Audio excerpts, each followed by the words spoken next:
नमस्कार। आज से मैं लूसेंट सामान्य ज्ञान प्रारंभ कर रहा हूँ और ये इतिहास का पहला चैप्टर है। पहला चैप्टर है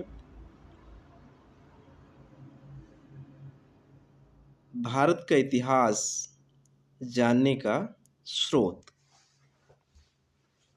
तो भारत का इतिहास उत्तर में हिमालय से लेकर दक्षिण में समुद्र तक फैला ये उपमहाद्वीप भारतवर्ष के नाम से ज्ञात है, जिसे महाकाव्य तथा पुराणों में भारतवर्ष अर्थात भारत का देश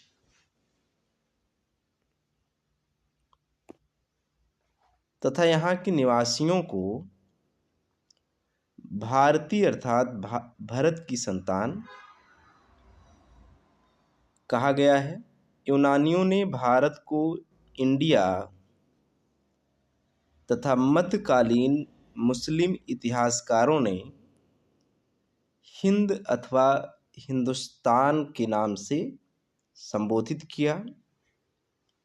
भारतीय इतिहास को अध्ययन की सुविधा के लिए 3 भागों में बांटा गया है: प्राचीन इतिहास, मध्यकालीन इतिहास एवं आधुनिक भारत का इतिहास।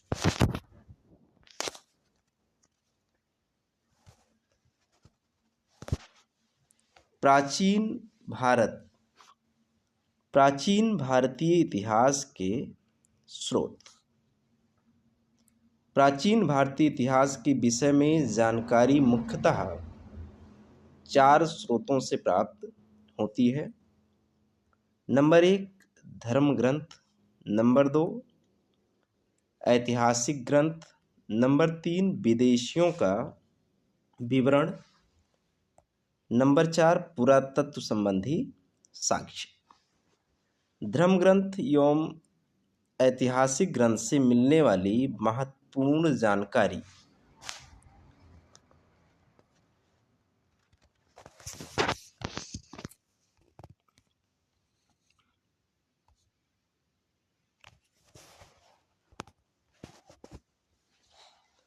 तो भारत का सर्व प्राचीन धर्म ग्रंथ वेद है, जिसके संकलनकर्ता महर्षि कृष्णद्वैपायन वेद व्यास को माना जाता है। वेद 4 हैं: ऋग्वेद, यजुर्वेद, सामवेद एवं अथर्ववेद। ऋग्वेद ऋचाओं के क्रमबद्ध ज्ञान के संग्रह को ऋग्वेद कहा जाता है। इसमें 10 मंडल हैं, 1028 सूक्त हैं। वाल्खिल पाठ के 11 सूक्तों सहित एवं इसमें 10,662 ऋचाएँ हैं। इस वेद की ऋचाओं को पढ़ने वाले ऋषि को होत्री कहते हैं। इस वेद से आर्य की राजनीतिक प्रणाली एवं इतिहास के बारे में जानकारी मिलती है। विश्वामित्र द्वारा रचित ऋग्वेद के 3रे मंडल में सूर्य देवता सावित्री को समर्पित प्रसिद्ध गायत्री मंत्र है। 9वें मंडल में देवता सोम का उल्लेख है। इसके 8वें मंडल की हस्तलिखित ऋचाओं को खिल कहा जाता है।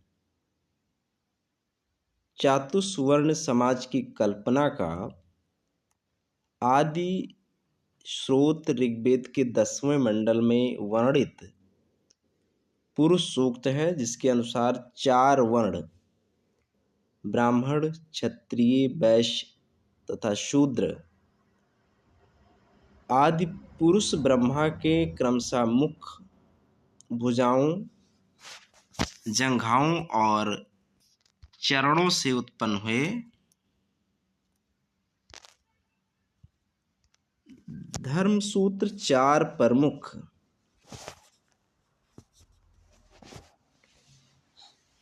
जातियों की स्थितियों, व्यवसायों, दायित्वों, कर्तव्यों तथा विशेषाधिकारों से स्पष्ट विभेद करता है। ईसा पूर्व एवं ईसवी। वर्तमान में प्रचलित ग्रेगोरियन कैलेंडर, ईसाई कैलेंडर, जूलियन कैलेंडर ईसाई धर्मगुरु ईसा मसीह के जन्म वर्ष कल्पित पर आधारित है। ईसा मसीह के जन्म के पहले के समय को ईसा पूर्व कहा जाता है और ईसा पूर्व के वर्षों की उल्टी गिनती होती है। जैसे महात्मा बुद्ध का जन्म 563 ईसा पूर्व में एवं मृत्यु 483 ईसा पूर्व में हुआ। यानी ईसा मसीह के जन्म के 563 वर्ष पूर्व महात्मा बुद्ध का जन्म एवं 483 ईसा पूर्व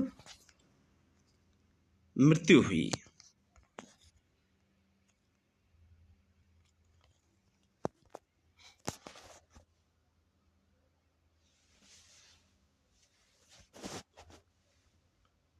यानी ईसा मसीह के जन्म के 563 वर्ष पूर्व महात्मा बुद्ध का जन्म एवं 483 वर्ष पूर्व मृत्यु हुई।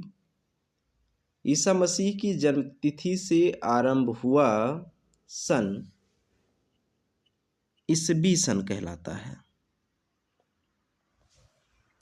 और इसके लिए संक्षेप में ईसवी लिखा जाता है। ई को लैटिन भाषा के शब्द एडी में भी लिखा जाता है। एडी यानी एनो डोमिनी का शाब्दिक अर्थ है in the year of Lord.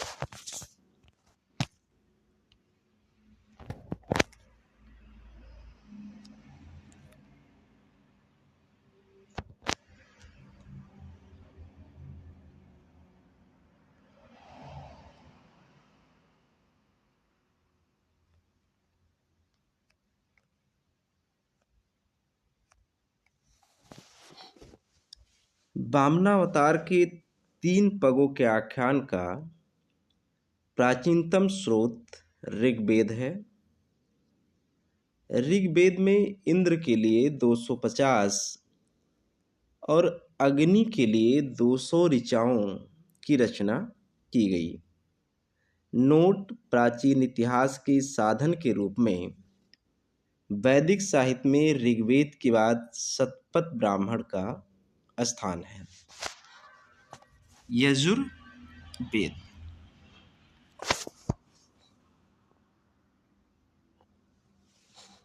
सस्वर पाठ के लिए मंत्रों तथा बलि के समय अनुपालन के लिए नियमों का संकलन यजुर्वेद कहलाता है। इसके पाठकर्ता को अध्वर्यु कहते हैं। एक ऐसा वेद है जो गद्य एवं पद्य दोनों में है। सामवेद ये गाई जा सकने वाली ऋचाओं का संकलन है। इसके पाठकर्ता को उद्राति कहते हैं या उद्गात्री कहते हैं। इसे भारतीय संगीत का जनक कहा जाता है।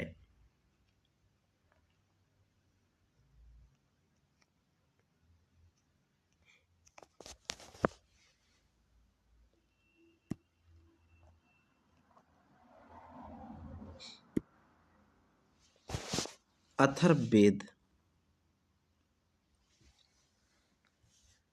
अथर्वा ऋषि द्वारा रचित वेद में रोग निवारण, तंत्र मंत्र, जादू टोना, शाप, वशीकरण, आशीर्वाद,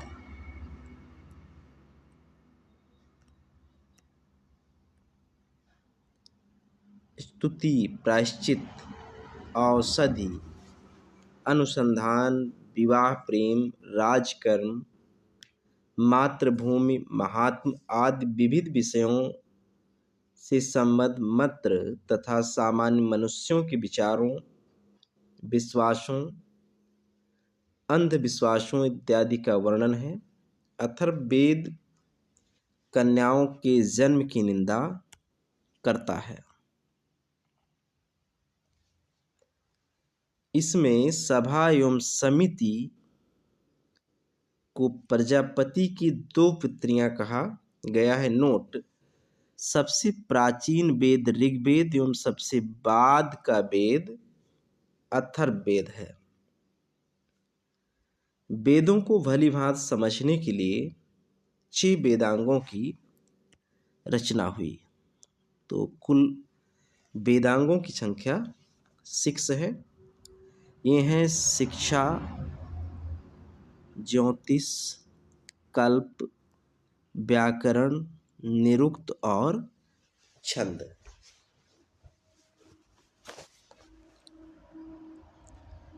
भारतीय ऐतिहासिक कथाओं का सबसे अच्छा क्रमबद्ध विवरण पुराणों में मिलता है। इसके रचयिता लोमहर्ष तथा इनके पुत्र उग्रश्रवा माने जाते हैं।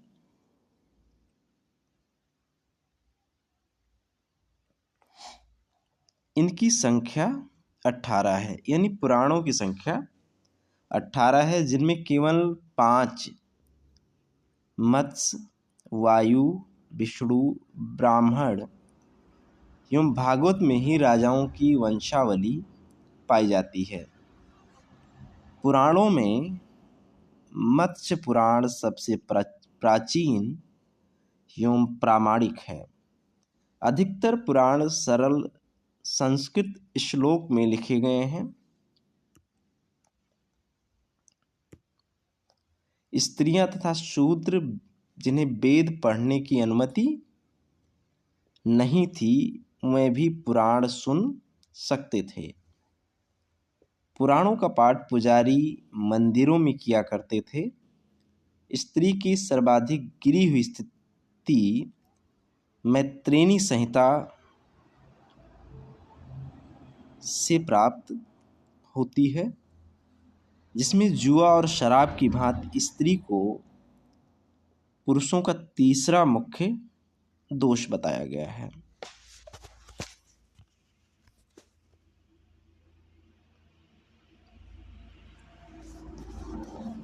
शतपथ ब्राह्मण में स्त्री को पुरुष का अर्धांगिनी कहा गया है। स्मृति ग्रंथों में सबसे प्राचीन एवं प्रामाणिक मनुस्मृति मानी जाती है। शुंग काल का मानक ग्रंथ है। नारद स्मृति गुप्त युग के विषय में जानकारी प्रदान करता है। जातक में बुद्ध की पूर्व जन्म की कहानी वर्णित है। जातक में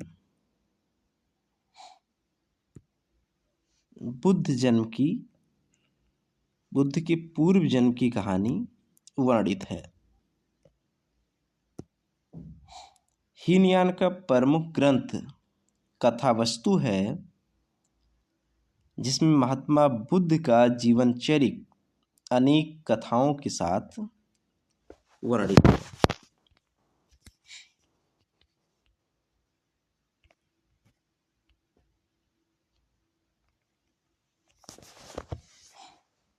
जैन साहित्य को आगम कहा जाता है। जैन धर्म का प्रारंभिक इतिहास कल्पसूत्र से ज्ञात होता है।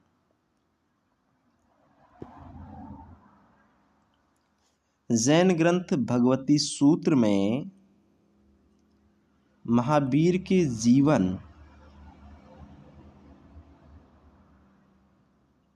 कृत्यों तथा अन्य समकालिकों के साथ उनके संबंधों का विवरण मिलता है। अर्थशास्त्र के लेखक चाणक्य, कौटिल्य, विष्णुगुप्त हैं और ये 15 अधिकरणों में तथा 180 प्रकरणों में विभक्त है। इससे मौर्यकालीन इतिहास की जानकारी मिलती है। संस्कृत साहित्य में ऐतिहासिक घटनाओं को क्रमबद्ध लिखने का सर्वप्रथम प्रयास कल्हड़ द्वारा किया गया। तो कल्हड़ द्वारा रचित पुस्तक का नाम राजतरंगिणी है।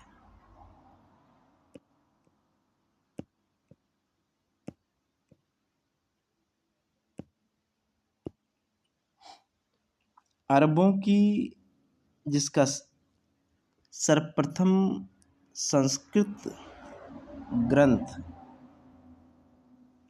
जिसमें ऐतिहासिक घटनाओं को क्रमबद्ध रूप से लिखा गया है उसका नाम है राजतरंगिणी। इसके लेखक का नाम है कल्हड़ और इसमें कश्मीर के इतिहास के बारे में जानकारी मिलती है।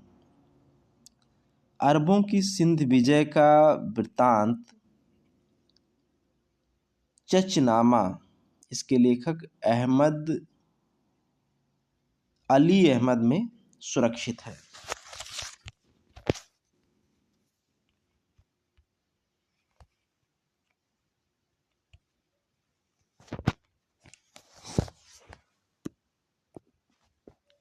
अष्टाध्यायी संस्कृत व्याकरण की प्रमुख पुस्तक है और इसके लेखक पाणिनि हैं। इससे मौर्य के पहले का इतिहास तथा मौर्ययुगीन राजनीतिक अवस्था की जानकारी प्राप्त होती है। कात्यायन की गार्गी संहिता एक ज्योतिष ग्रंथ है। फिर भी इसमें भारत पर होने वाले यवन आक्रमण का उल्लेख मिलता है। पतंजलि पुष्यमित्र शुंग के पुरोहित थे। इनके महाभाष्य में शुंगों के इतिहास का पता चलता है।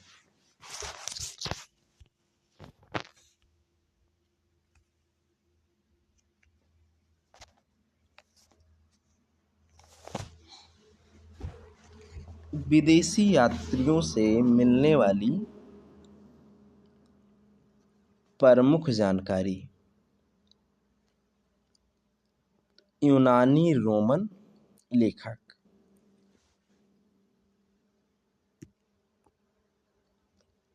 टेसियस ये ईरान का राजवैद्य था। टेसियस ईरान का राजवैद्य था। भारत के संबंध में इसका विवरण आश्चर्यजनक कहानियों से परिपूर्ण होने के कारण अविश्वसनीय है। हेरोडोटस इसको इतिहास का पिता कहा जाता है। इसने अपनी पुस्तक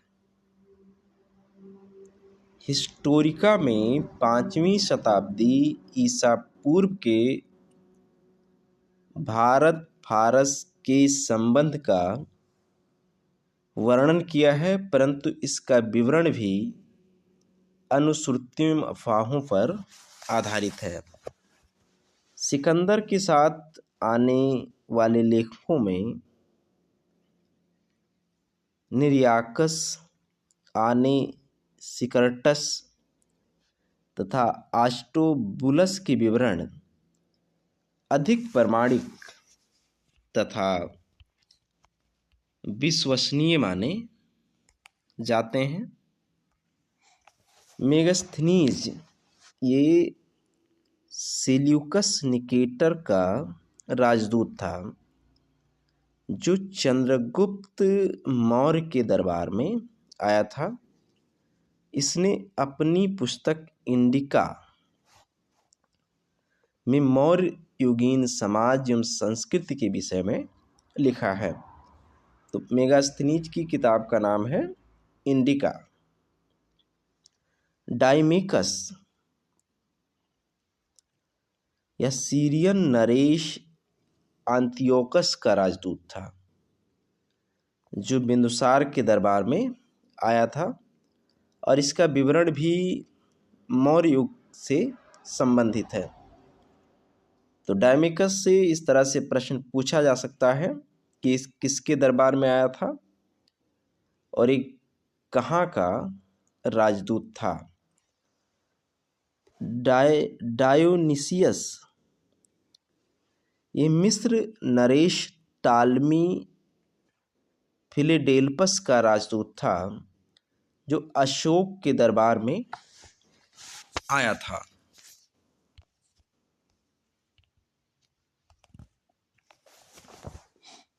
टालमी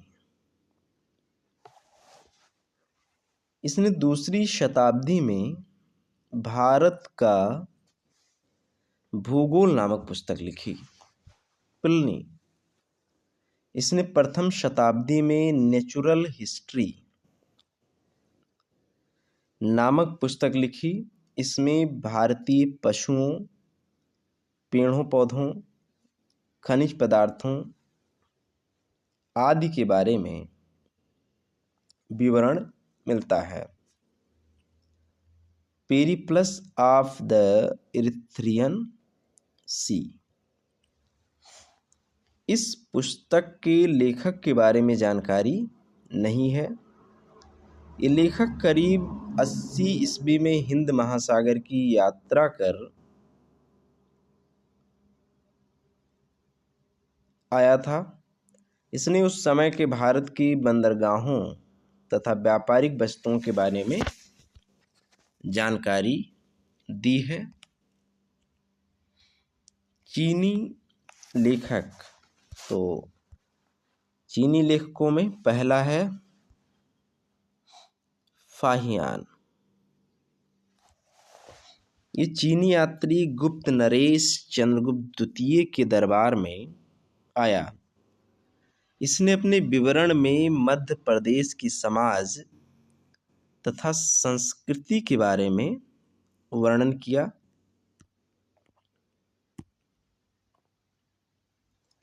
इसने मध्य प्रदेश की जनता को सुखी एवं समृद्ध बताया।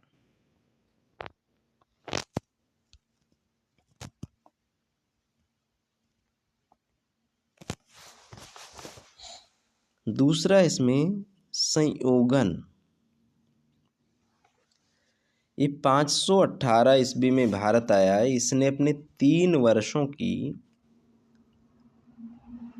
यात्रा में बौद्ध धर्म की प्राप्तियां एकत्रित की। ह्वेनसांग ये हर्षवर्धन के शासनकाल में भारत आया।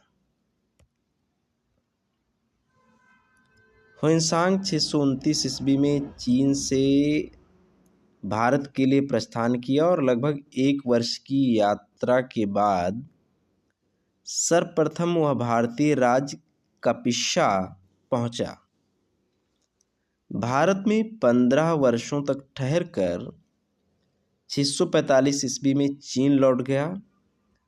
वो बिहार में नालंदा जिला स्थित नालंदा विश्वविद्यालय में अध्ययन करने तथा भारत में बौद्ध ग्रंथों को एकत्र कर ले जाने के लिए आया। इसका भ्रमण वृत्तांत सीयूकी नाम से प्रसिद्ध है। इसमें 138 देशों का विवरण मिलता है। इसने हर्षकालीन समाज, धर्म तथा राजनीति के बारे में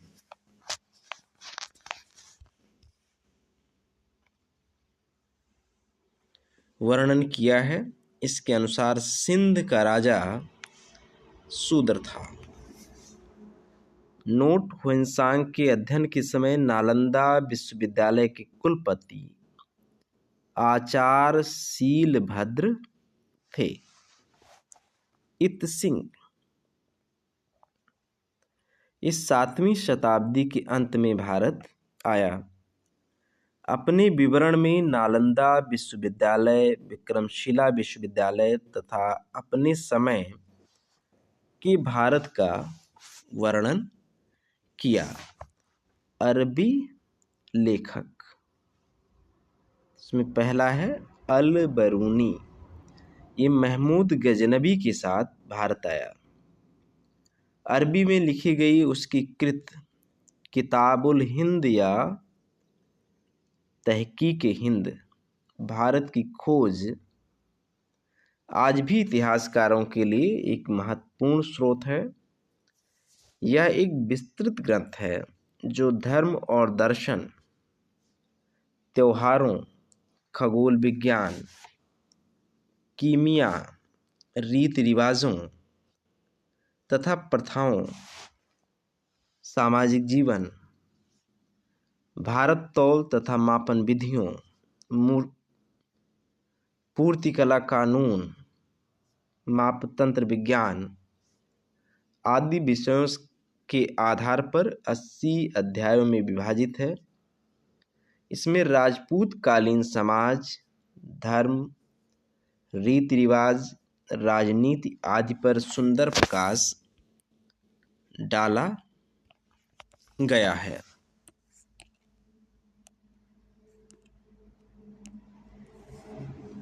इब्न बतूता, इसके द्वारा अरबी भाषा में लिखा गया यात्रा वृतांत, जिसे रिहला कहा जाता है, 14वीं शताब्दी में भारतीय उपमहाद्वीप के सामाजिक तथा सांस्कृतिक जीवन के विषय में बहुत ही प्रचुर तथा सबसे रोचक जानकारियां देता है। 1333 ईस्वी में दिल्ली पहुंचने पर इसकी विद्वता से प्रभावित होकर सुल्तान मोहम्मद बिन तुगलक ने उसे दिल्ली का काजी या न्यायाधीश नियुक्त किया।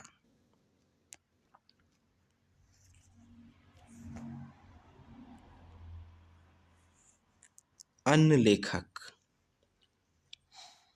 तो अन्य में पहले हैं तारानाथ, एक तिब्बती लेखक थे। इसने कंगयूर तथा तंगयूर नामक ग्रंथ की रचना की। इसने भारतीय इतिहास के बारे में जानकारी मिलती है।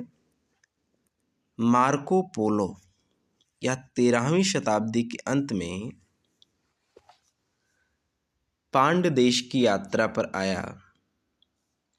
इसका विवरण पांड इतिहास के अध्ययन के लिए उपयोगी है।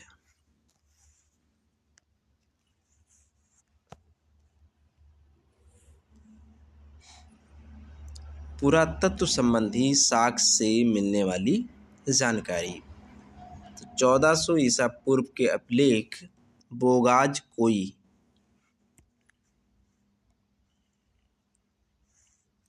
एशिया माइनर से वैदिक देवता मित्र, वरुण, इंद्र और नासत्य अश्विनी कुमार के नाम मिलते हैं।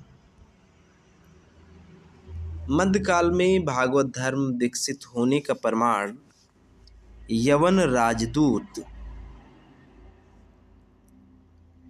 होलियोडोरस के बेस नगर यानी विदिशा के गरुड़ स्तंभ लेख से प्राप्त होता है।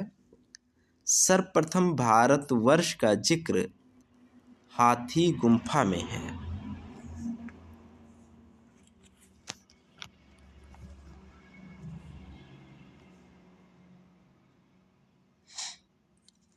सर्वप्रथम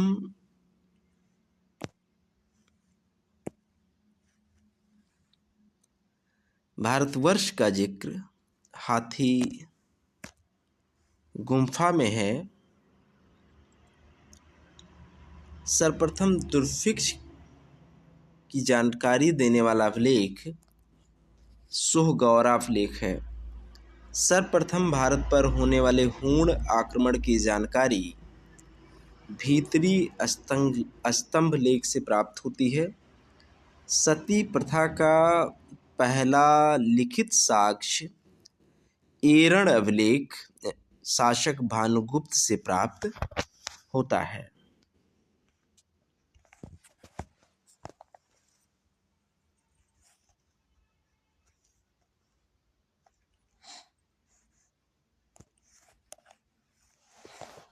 रेशम बुनकर की श्रेणियों की जानकारी मंदसौर अभिलेख से प्राप्त होती है। कश्मीरी नौपाषाणिक पुरास्थल बुर्ज होम से गर्तावास गड्ढा घर का साक्ष्य मिलता है और इनमें उतरने के लिए सीढ़ियां होती थी। प्राचीनतम सिक्कों को आहत सिक्के कहा जाता है। इसी को साहित्य में कासार्पण कहा गया है। सर्वप्रथम सिक्कों पर लेख लिखने का कार्य यवन शासकों ने किया। समुद्रगुप्त की बीड़ा बजाती हुई मुद्रा वाले सिक्के से उसके संगीत प्रेमी होने का प्रमाण मिलता है।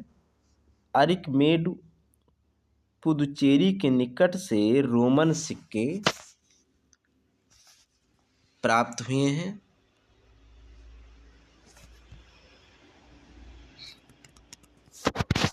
सबसे पहले भारत के संबंध में बर्मा यानी स्वर्ण भूमि वर्तमान में म्यांमार, मलाया स्वर्णद्वीप, कंबोडिया कंबोज, जावा यव द्वीप से स्थापित हुए। महत्वपूर्ण अभिलेख,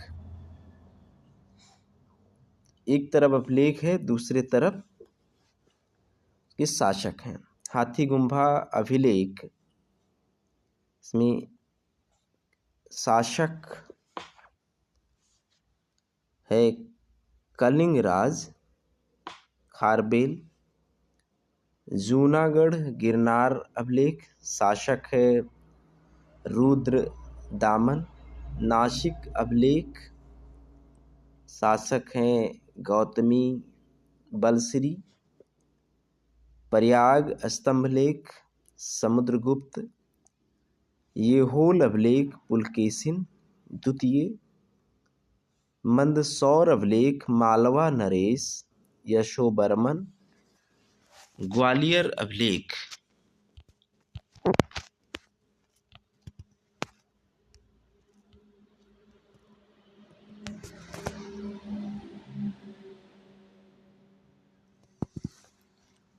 प्रतिहार नरेश भोज।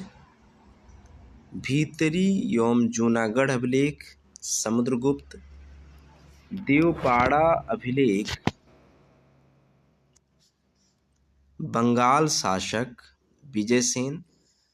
नोट, अभिलेखों का अध्ययन एपिग्राफी कहलाता है।